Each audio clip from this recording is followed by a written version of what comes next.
नमस्कार दोस्तों, कैसे हैं आप साथियों।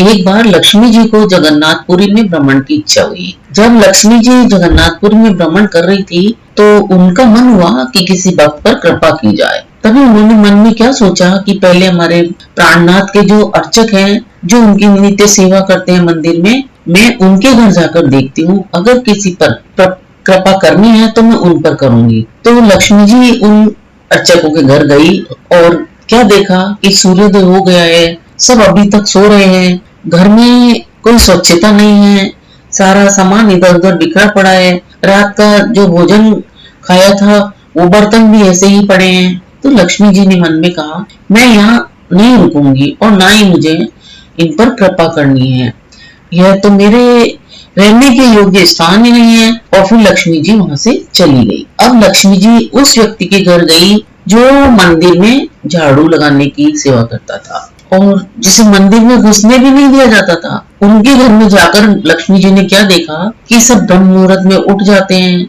घर में बढ़िया गोबर का चौका लगाया जा रहा है, तुलसी जी को जल भी चढ़ाया जा रहा है, ठाकुर जी को भोग लगाया जा रहा है। तब लक्ष्मी जी बोली कि यही मेरे रहने योग्य स्थान है। अपने मन में यह विचार उन्होंने पक्का किया और साक्षात फिर वहां पर लक्ष्मी जी प्रकट हो गई। वो दोनों दंपत्ति चौंक गए। उन्होंने पूछा, देवी आप कौन है? तो लक्ष्मी जी ने उत्तर दिया, हम लक्ष्मी हैं, जगन्नाथ भगवान की पत्नी। तब वो बोले, देवी आप अचानक यहाँ कैसे?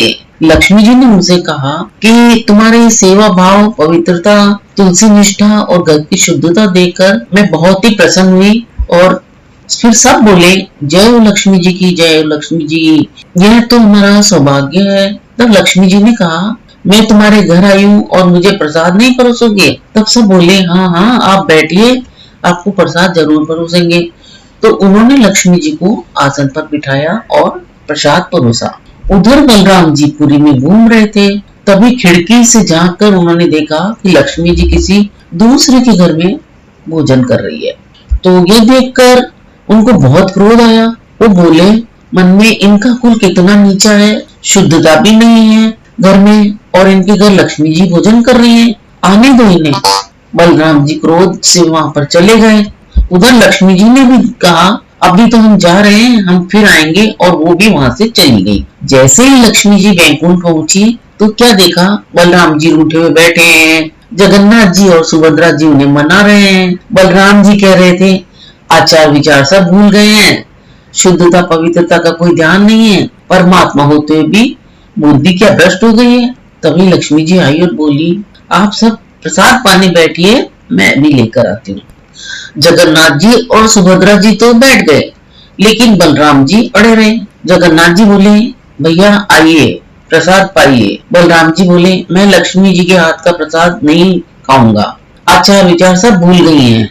लक्ष्मी जी तो ये सब सुन रही थी। अब जगन्नाथ जी दुविधा में पड़ गए, इधर प्रसाद खाएंगे तो भैया नाराज, उधर नहीं खाएंगे तो लक्ष्मी जी नाराज। उन्होंने सोचा, लक्ष्मी जी को तो मैं फिर भी मना लूंगा, मना सकता हूँ, पर भैया को नहीं, और उन्होंने भी प्रसाद नहीं खाया। अब 2-3 दिन तक ऐसे ही सब चलता रहा।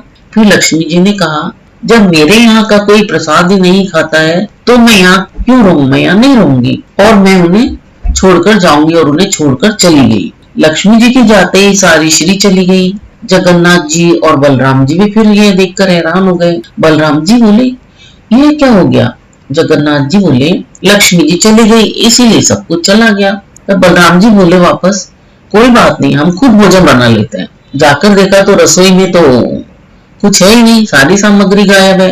फिर दोनों बालक के रूप में स्वर्ग के द्वार पर जाकर बैठ गए और बोले, जय जगन्नाथ, जय जगन्नाथ, कुछ दे दो। एक स्त्री आई, उसने डांट दिया। फिर एक संत आए, उन्होंने मूढ़ी लाई दे दी। जैसे ही खाने लगे वैसे ही तेज हवा चली और सारी मूढ़ी उड़ गई। दोनों उसके पीछे दौड़े, फिर थक गए। जगन्नाथ जी बोले, भैया लक्ष्मी जी से क्षमा मांग लो। बलराम जी बोले, ठीक है, पर वो मिलेंगी कहाँ? जगन्नाथ जी बोले, जहाँ सबसे ज्यादा श्री होगी वहीं मिलेंगी। घूमते घूमते एक घर दिखा जहाँ बहुत समृद्धि थी। वहां एक बालक वस्त्र दान कर रहा था, तो दोनों लाइन में खड़े हो गए। लक्ष्मी ने देखा और उन दोनों को पहचान लिया। उन्होंने उन्हें बुलाया, फिर दोनों सिर झुकाकर खड़े हो गए। और बलराम जी बोले, बहू मुझसे गलती हो गई। फिर बोले, पर तेरी भी तो गलती है। जगन्नाथ जी कौन मारते, बोले चुप रहो। लक्ष्मी जी बोली, आप लोग किसी घर जाते हैं तब जाति नहीं देखते, और जब मैं किसी पर कृपा करना चाहूं तो मुझे रोका जाता है।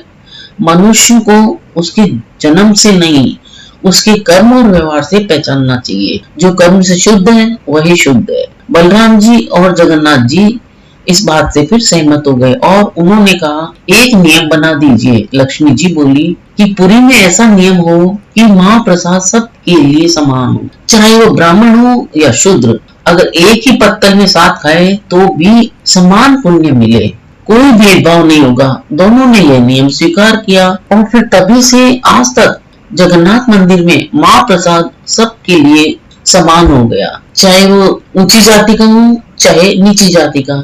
यहाँ जाति का भेदभाव समाप्त हो गया, भगवान सबके लिए सुलभ हो गए।